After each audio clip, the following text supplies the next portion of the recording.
नमस्कार दोस्तों, मैं हूं योगिता। स्वागत करती हूं आपका हमारे आज के इस वीडियो में। कहते हैं कि हिंदू धर्म में 33 करोड़ देवी देवता है, उनमें से एक है खाटू श्याम जी। लेकिन क्या आप जानते हैं कि खाटू श्याम भगवान जी कौन है और इनकी कहानी क्या है? आइए बताते हैं आपको आज के इस वीडियो में खाटू श्याम जी से जुड़े कुछ अनसुने रहस्य। राजस्थान के शेखावटी के सीकर जिले में स्थित है परधाम खाटू। यहाँ विराजित है खाटू श्याम जी। खाटू श्याम का मंदिर बहुत ही प्राचीन है। यहाँ पर प्रतिवर्ष फाल्गुन माह शुक्ल षष्ठी से बारस का मेला लगता है। श्याम बाबा की महिमा बखान करने वाले भक्त राजस्थान या भारत में ही नहीं बल्कि दुनिया के कोने कोने में मौजूद है।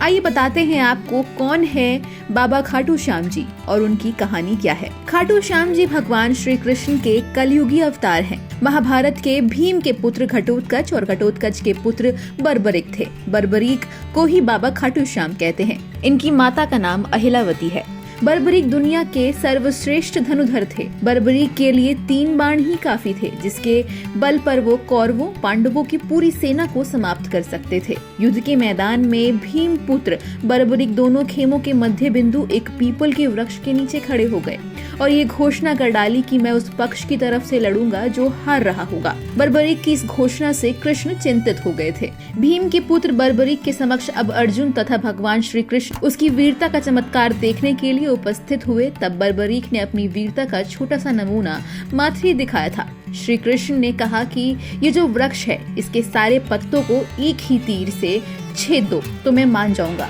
बर्बरिक ने आज्ञा लेकर तीर को वृक्ष की ओर छोड़ दिया। जब तीर एक एक कर सारे पत्तों को छेदता जा रहा था, उसी दौरान एक पत्ता टूटकर नीचे गिर पड़ा था।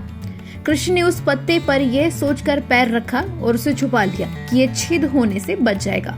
लेकिन सभी पत्तों को छेदता हुआ वह तीर कृष्ण के पैरों के पास आकर रुक गया। तब बर्बरिक ने कहा कि प्रभु, आपके पैर के नीचे भी एक पत्ता दबा है, कृपया पैर हटा लीजिए, क्योंकि मैंने तीर को सिर्फ पत्तों को छेदने की आज्ञा दी है, आपके पैर को छेदने की नहीं। इस चमत्कार को देखकर कृष्ण चिंतित हो गए। भगवान श्री कृष्ण ये बात जानते थे कि बर्बरिक प्रतिज्ञावश हारने वाले का साथ देगा। यदि कौरव हारते हुए नजर आए तो फिर पांडवों के लिए संकट खड़ा हो जाएगा। यदि जब पांडव बर्बरिक के सामने हारते नजर आए तो फिर वह पांडवों का साथ देगा। इस तरह वह दोनों ओर की सेना को एक ही तीर से खत्म कर देगा। तब भगवान श्री कृष्ण ब्राह्मण का भेष बनाकर सुबह बर्बरिक के शिविर के द्वार पर पहुंच गए और दान मांगने लगे। बर्बरिक ने कहा, मांगो ब्राह्मण, क्या चाहिए? ब्राह्मण रूपी कृष्ण ने कहा कि तुम दे न सकोगे। लेकिन बर्बरिक कृष्ण के जाल में फंस गए और कृष्ण ने उनसे उनका शीश मांग लिया। बर्बरिक द्वारा अपने पिता महापांडवों की विजय हेतु स्वेच्छा के साथ शीश दान कर दिया गया। बर्बरिक ने इस बलिदान को देखकर दान के पश्चात श्री कृष्ण ने बर्बरिक को कलयुग में स्वयं के नाम से पूजित होने का वर दिया।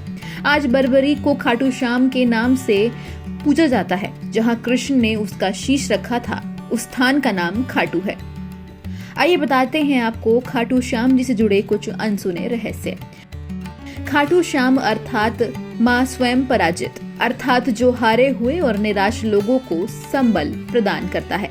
खाटू श्याम बाबा दुनिया के सर्वश्रेष्ठ धनुधर हैं। उनसे बड़े सिर्फ श्री राम ही माने गए हैं। खाटू श्याम जी का जन्मोत्सव हर साल कार्तिक शुक्ल पक्ष की देवउठनी एकादशी को बड़ी धूमधाम से मनाया जाता है। खाटू श्याम मंदिर बहुत ही प्राचीन है, लेकिन वर्तमान मंदिर की आधारशिला सन 1720 में रखी गई थी।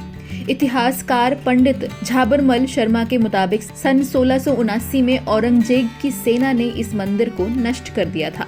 मंदिर की रक्षा के लिए उस समय उनके राजपूतों ने अपना प्राणोत्सर्ग किया था।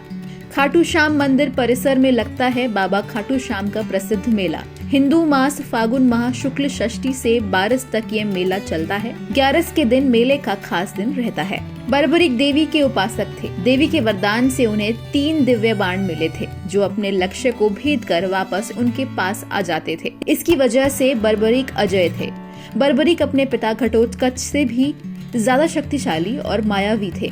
कहते हैं कि जब बर्बरिक से श्री कृष्ण ने शीश मांगा तो बर्बरिक ने रात भर भजन किया और फागुन शुक्ल द्वादशी को स्नान करके पूजा की और अपने हाथ से अपना शीश काटकर श्री कृष्ण को दान कर दिया।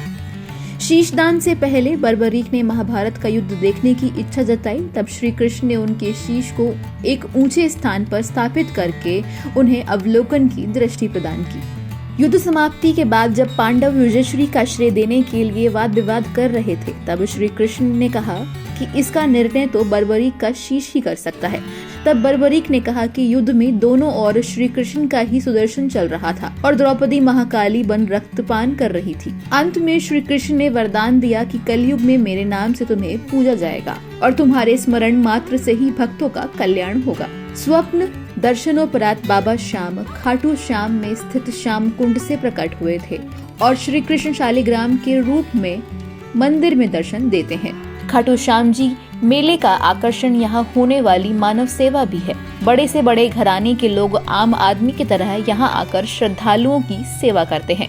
भक्तों की इस मंदिर में इतनी आस्था है कि वे अपने सुखों का श्रेय उन्हीं को देते हैं। भक्त बताते हैं कि बाबा खाटू श्याम सभी की मुरादें पूरी करते हैं। खाटू धाम में आस लगाने वालों की झोली बाबा खाली नहीं रखते हैं।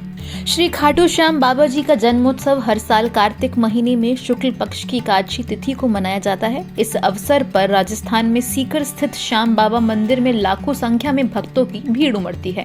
बाबा खाटू श्याम के मंदिर को फूलों और रोशनी से सजाया जाता है। दूर दूर से भक्त बाबा के दर्शन करने आते हैं और खोए से बनी मिठाइयों का प्रसाद चढ़ाते हैं। पूरे देश भर में फैले हुए श्याम बाबा के 200 से अधिक मंदिरों में भी बड़ी धूमधाम से बाबा का जन्मोत्सव मनाया जाता है। तो दोस्तों, हमारे आज के इस वीडियो में इतना ही। उम्मीद करती हूँ आपको हमारा ये वीडियो पसंद जरूर आया होगा। हमें कमेंट में जरूर बताएं कि आपको हमारा ये वीडियो कैसा लगा। वीडियो को लाइक एंड चैनल को सब्सक्राइब करना ना भूलें।